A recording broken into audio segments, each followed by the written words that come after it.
Hello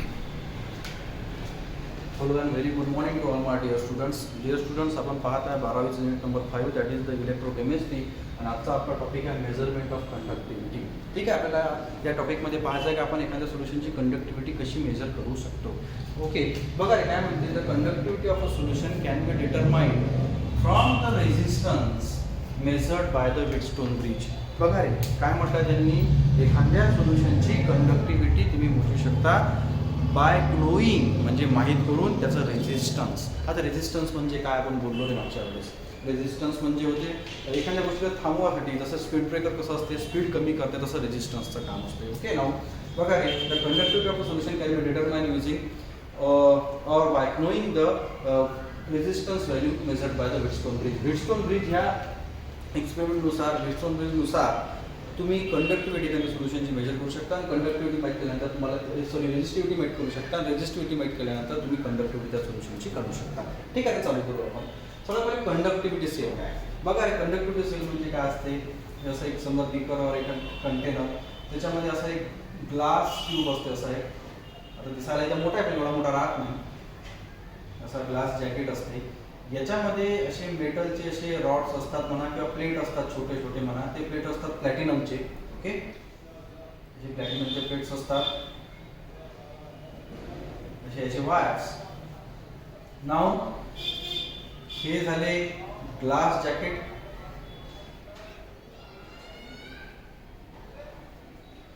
हे झालं solution. Solution कोणतं, ज्याची रेझिस्टिव्हिटी तुम्हाला काढायची आहे ते. आणि इथे अशा प्लेट्स लागल्या असतात, प्लॅटिनमच्याच असतात पण याच्यावर फाईनली डिवायडेड प्लॅटिनम ब्लॅकनं कोट केलेलं असतं. बघा डबल सांगतो, ग्लास जॅकेट आहे, त्या ग्लास जॅकेटमध्ये दोन मेटलचे रॉड्स असतात और थिन प्लेट्स असतात असं म्हणून, प्लॅटिनमचे असतात. याला खाली दोन प्लेट्स असतात, त्या प्लेटसुद्धा platinum finely divided platinum black म्हणजे प्लॅटिनम ब्लॅकचा जो बारीकसा चुरा असेल किंवा बारीक करून असेल त्याचं कोटिंग असते आणि त्याला हीट करते त्या सोल्युशनमध्ये, ज्या सोल्युशनची तुम्हाला रेझिस्टिव्हिटी काढायची आहे म्हणजे कंडक्टिव्हिटी रेझिस्टिव्हिटीवरूनच निघते, ते सोल्युशन त्याच्यामध्ये प्लेस करायचं आहे. नाव आता बघा रे, सेल कॉन्स्टंट काय. सेल कॉन्स्टंट बघा रे, याच्या आधी आपण पाहिली होती. नाव सेल कॉन्स्टंट पाहू. कंडक्टिव्हिटी, कंडक्टिव्हिटी म्हणजे के कप्पा. काय होतं K, 1 divide by R L divide by A. आपण असं काढलं काही फरक नाही पडत. म्हणजे कंडक्टिव्हिटी होती 1 divide by R L divide by A, जे आपण मागच्या लेक्चरमध्ये या युनिटच्या पाहत होतो. नाव बघा रे कसं असते, एल डिवाइड बाय ए.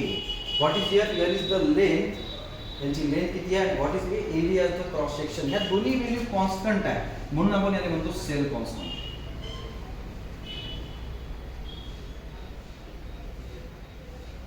याला म्हणतो आपण सेल कॉन्स्टंट. मग राहिली काय गोष्ट पहा, तुम्हाला सगळ्यात पहिले काय करावं लागेल, सेल कॉन्स्टंट काढावं लागेल. त्यानंतर सेल कॉन्स्टंट निघाल्या तुम्हाला काय करावं लागते, रेझिस्टन्स काढावं लागते आणि विथ रिस्पेक्ट टू रेझिस्टन्स काढलं तर कंडक्टिव्हिटी येते. कोणतं रिलेशन आहे ते बघा रे, जसं आता सेल कॉन्स्टंट आहे, hence now K is equals to cell constant divide by R. मग आता बघा रे, तुम्हाला सेल कॉन्स्टंट काढायचा आहे आता के इंटू आर म्हणजेच काय की what is K, K is the conductivity. ठीक आहे, now cell constant is equals to K into R. आणि कंडक्टिव्हिटी काढायची तर सेल कॉन्स्टंटची व्हॅल्यू काढा, रेझिस्टन्सची व्हॅल्यू काढा, त्या सोल्युशनची कंडक्टिव्हिटी निघते. हे सेल कॉन्स्टंट म्हणजे काय बोललो आपण इथं, के इंटू आर. इथं आपण लिहितो ना सेल कॉन्स्टंट, कारण मी हे मोडणार के इंटू आर. या रिलेशन आपल्याला थोडं समजतं. ठीक आहे, हे झालं कंडक्टिव्हिटी सेलचं रिप्रेझेंटेशन. आता आपण व्हीटस्टोन ब्रिज प्रिन्सिपल वापरून एखाद्या सोल्युशनची कंडक्टिव्हिटी कशी काढायची ते पाहू. त्याच्यामध्ये तीन पार्टमध्ये केला जाते. पहिल्या पार्टमध्ये आपण सेल कॉन्स्टंट काढतो, डिटर्मिनेशन ऑफ सेल कॉन्स्टंट. दुसऱ्या पार्टमध्ये आपण ज्या सोल्युशनची आपल्याला कंडक्टिव्हिटी काढायची आहे ती सोल्युशन घेतो, determination of conductivity of a given solution. आणि थर्ड म्हणजे आपण मोरल कंडक्टिव्हिटी काढायची असली तर मोरल कंडक्टिव्हिटी सुद्धा आपण काढू शकतो. ठीक आहे, याच्यानंतर आपण पाहू step by step conductivity resistance माहीत करून कसं काढू शकतो. ठीक आहे. आता तिसरा आहे बघू आपण determination of conductivity in 3 steps. लक्षात घ्या आपण जसं बोललो आहे एखाद्या सोल्युशनची कंडक्टिव्हिटी काढायची असेल तर रेझिस्टिव्हिटी माहित पाहिजे. रेझिस्टिव्हिटी हे काढता येते वेटस्टोन ब्रिज प्रिन्सिपल थ्रू. बघा हे 3 स्टेप न करता ते पहिला डिटर्मिनेशन ऑफ सेल कॉन्स्टंट, दुसरा determination of conductivity of a given solution, third आहे determination of molar conductivity of the solution. बघा कसं आहे आपण जसं कंडक्टिव्हिटी सेल बोललो आणि हे जे सेटअप आहे हे जे सेटअप आहे हे वेटस्टोन ब्रिज प्रिन्सिपल नुसार आहे. बघा इथे काय आहे ज्या सोल्युशनचं तुम्हाला रेजिस्टन्स काढायचा आहे रेजिस्टन्स काढायचा आहे का बरं काढायचा आहे कारण कंडक्टिव्हिटी रेजिस्टन्स शिवाय निघत नाही. रिलेशन पाहून घ्या तुम्ही cell constant equals to K into R. What is R? R is the resistance. What is K? K is the conductance. ते K नाही आहे कप्पा आहे तो. तर आता होते कसं नाव conductivity use to cell constant divide by the R. मग तुम्हाला जर का सेल कॉन्स्टंट ची व्हॅल्यू निघाली तुमची R ची व्हॅल्यू जर निघाली तर सरळ सरळ काय निघते तर K निघते. हेच आपण पाहू रेजिस्टन्स कसं काढायचा आहे. पण त्या डिटर्मिनेशन ऑफ सेल कॉन्स्टंट सगळ्यात पहिले सेल कॉन्स्टंट कसं आहे काय बोललाय त्यांनी सेल कॉन्स्टंट डिटर्मिनेशन करण्यासाठी KCL सोल्युशन लागेल. KCL सोल्युशन का की गिवन सोल्युशन जे समजलं आपल्याला घ्यायचं आहे ते हे 1 मोलर कॉन्संट्रेशन चालते 0.1 मोलर कॉन्संट्रेशन चालते किंवा 0.01 मोलर कॉन्संट्रेशन सुद्धा चालते. आता कसं आहे याची सेल कॉन्स्टंटची व्हॅल्यू समजा आपण जर काढली किंवा दिलेली आहे सेल कॉन्स्टंट कशी काढता येते K into R. एक सेल कॉन्स्टंट एक कॉन्स्टंटची व्हॅल्यू घेऊन घ्यायची जी गोष्ट कॉन्स्टंट म्हटलं जाते कधी बदलत नाही. L divide by what is L? L is the length of an wire और the electrode and what is A is the area of cross section. सरळ आपण बोलला जेवढी वायरची लेंथ वाढन इलेक्ट्रिसिटी तेवढीच रेजिस्टन्स वाढन आणि जेवढा वायर जाडा असेल जेवढा वायर मोठा असेल किंवा त्याची एरिया ऑफ क्रॉस सेक्शन मोठा असेल तेवढे त्याच्यामध्ये करंट कॅरिंग कॅपॅसिटी वाढते.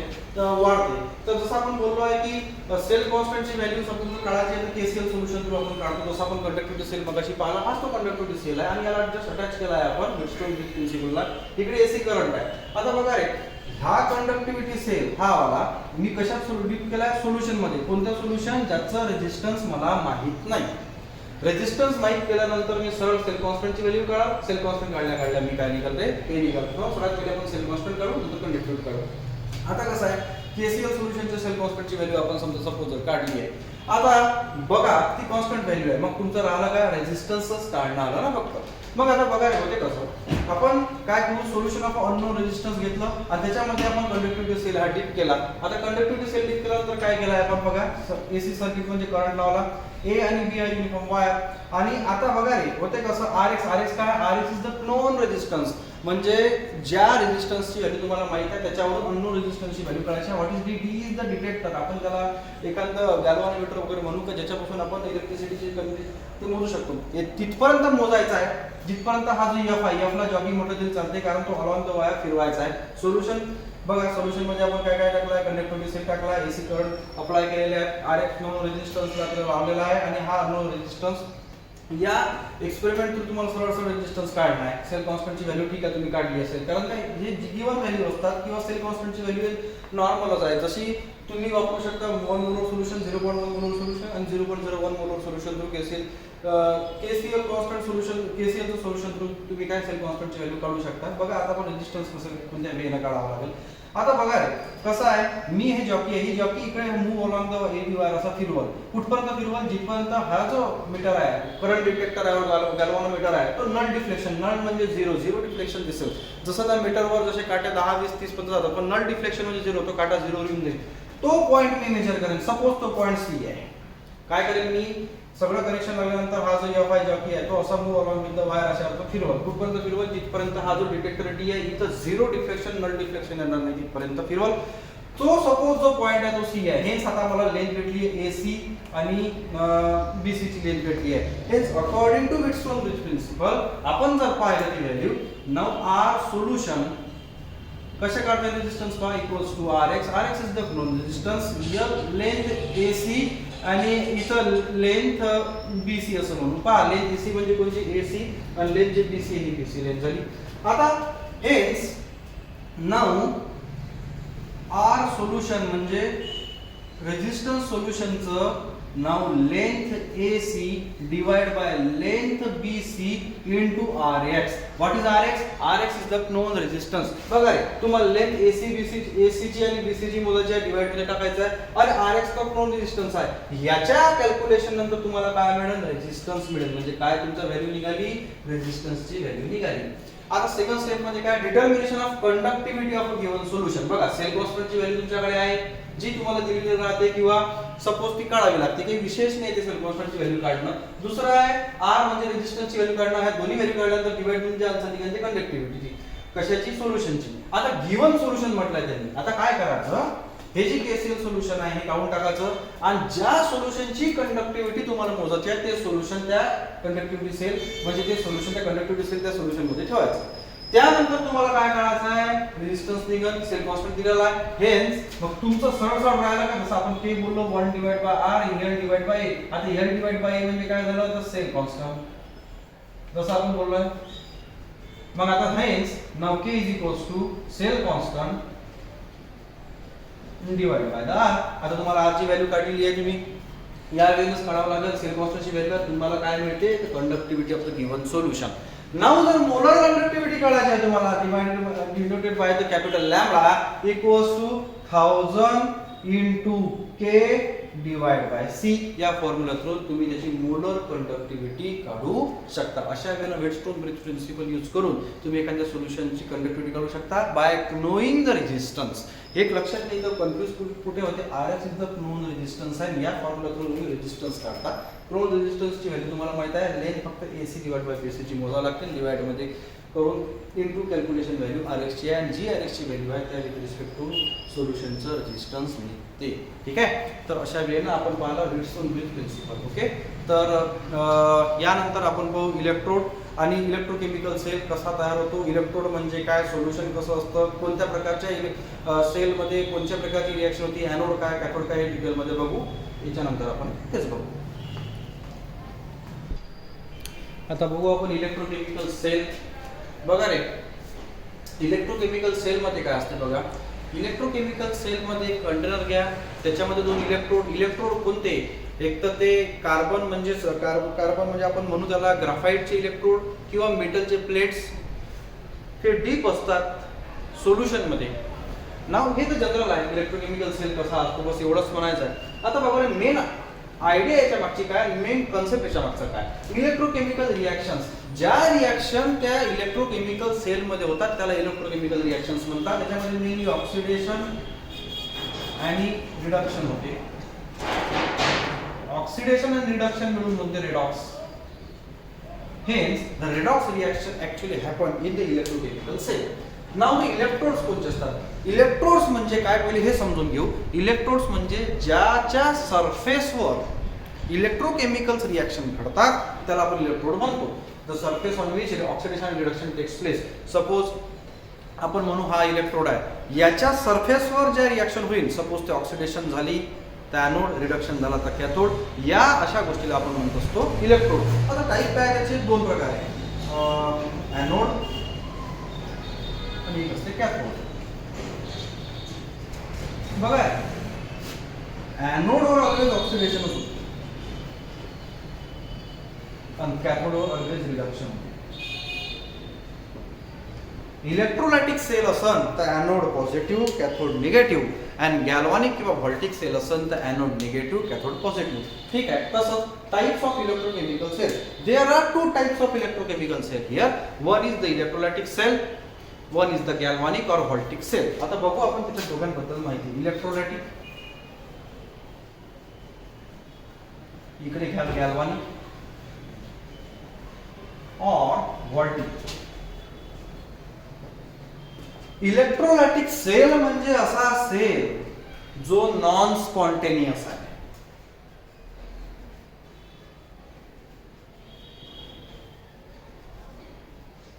ज्यामध्ये नॉन स्पॉन्टेनियसली तुम्हाला सेल घडवून आणावं लागते. या सेलला स्वतः तुम्ही इलेक्ट्रिसिटी देऊन एखादं केमिकल फॉर्मेशन करता. या सेलमध्ये एनोड हा पॉझिटिव्ह अँड कॅथोड हा निगेटिव्ह असतो. हे लक्षात घ्या. तिसरं असं आहे याच्यामध्ये इलेक्ट्रिकल एनर्जीचं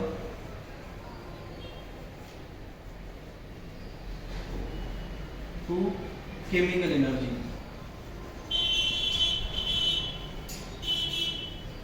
कन्वर्शन होते. सपोज समजून घ्या सिंपल, जो सेल नॉन स्पॉन्टेनियस आहे म्हणजे सहज नाही होत, त्याला घडवून आणावं लागते. ज्या सेलमध्ये ॲनोड पॉझिटिव्ह कॅथोड निगेटिव्ह आहे, जो cell electrical energy convert to chemical energy करतो तो सेल म्हणजे इलेक्ट्रोलायटिक सेल. जसं NaOH चं प्रिपरेशन, एखाद्या मेटलचं प्युरिफिकेशन, एखाद्या मेटलवर दुसऱ्या मेटलची परत चढवायचं असेल तर ही इलेक्ट्रोलायटिक सेल वापरत असतो. मी समजून सांगतो पुढे तुम्हाला पुढच्या लेक्चरला इलेक्ट्रोलायटिक सेल आणि त्याचं एक्झाम्पल पुढचं. सेल तसंच गॅल्व्हॅनिक सेल हा और व्हॉल्टिक सेल हा कम्प्लिटली इलेक्ट्रोलायटिक सेलचा विरुद्ध आहे. गॅल्व्हॅनिक आणि व्हॉल्टिक हे सायंटिस्टचे दोन आहे नाव आहे. हे गॅल्व्हॅनिक म्हणजे लुईगी गॅल्व्हानी आणि व्होल्टा म्हणजे ॲसिलेंडर व्होल्टा, या दोघांनी हा सेल डिस्कवर केला, त्यामुळे गॅल्व्हॅनिक और व्हॉल्टिक सेल म्हणतात. दोन्ही कन्फ्युज होऊ नका, दोन्ही एकच सेल आहे. हा मेनली सेल याच्या पूर्ण विरुद्ध, हा नॉन स्पॉन्टेनियस आहे, हा काय आहे स्पॉन्टेनियस. सेकंड, याच्यामध्ये ॲनोड पॉझिटिव्ह, याच्यामध्ये ॲनोड कॅथोड निगेटिव्ह आहे. इथं काय होईल ॲनोड हा निगेटिव्ह अँड कॅथोड हा हो पॉझिटिव्ह. थर्ड असं, आता जसं याच्यामध्ये electrical energy convert to chemical energy आहे, तसं ह्या सेलला इलेक्ट्रिक एनर्जी प्रोव्हाइड करायला लागते, तसं ह्या सेल स्वतः इलेक्ट्रिसिटी जनरेट करते. सपोज तुमची गाडीचा सेल घ्या, बॅटरी घ्या किंवा सेल घ्या, याच्यामध्ये होते chemical energy to electrical energy.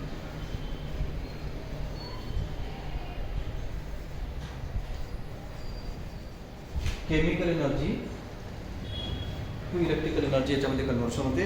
म्हणजे या सेलमध्ये सपोज फर्स्टली सांगतो, हा स्पॉन्टॅनियस हा सहजतेने होतो, सहज केमिकल एनर्जीचं कन्वर्शन इलेक्ट्रिकल एनर्जीमध्ये होते.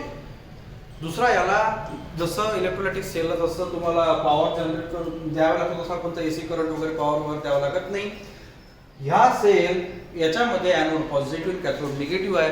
आणि महत्त्वाची गोष्ट म्हणजे केमिकल एनर्जीचं कन्वर्शन इलेक्ट्रिकल एनर्जीमध्ये होते. म्हणजे हा सेल तुम्हाला इलेक्ट्रिसिटी गिवन करतो, म्हणजे देतो. जसं आपल्या पेन्सिलचा सेल घ्या किंवा गाडीची बॅटरी घ्या, ठीक आहे. या सेल तुम्हाला एनर्जी प्रोडक्शनसाठी कामात पडतो आणि हा केमिकलच्या प्रिपरेशनसाठी आणि एखाद्या मेटलच्या किंवा कोणत्याही केमिकलच्या प्युरिफिकेशनसाठी हा वापरला जातो. मेनली मेटल म्हटलं तरी चालेल. ओके, तर अशा वेळेने हे बेसिक होतं. आता पुढच्या लेक्चरमध्ये मी काय सांगणार आहे, पहिले ते इलेक्ट्रोलायटिक सेलवर कोर्स करा. याच्यामध्ये दोन प्रकारचे इलेक्ट्रोलिसिस सांगा मी तुम्हाला. इलेक्ट्रोलायसिस ऑफ मॉल्टन NaCl आणि इलेक्ट्रोलायसिस ऑफ ॲक्वियस NaCl, आणि त्यानंतर मग गॅल्व्हॅनिक किंवा व्हॉल्टिक सेलवर आपण पुढं वळू. ठीक आहे, तर पुढच्या लेक्चरमध्ये आपण इलेक्ट्रोलायटिक सेल बघू आणि इलेक्ट्रोलायटिक सेलमध्ये आपण बघू इलेक्ट्रोलायसिस ऑफ मॉल्टन NaCl आणि ॲक्वियस NaCl. ठीक आहे, तिथपर्यंत धन्यवाद. काही प्रश्न असतात तर तुम्ही मला विचारू शकता. धन्यवाद.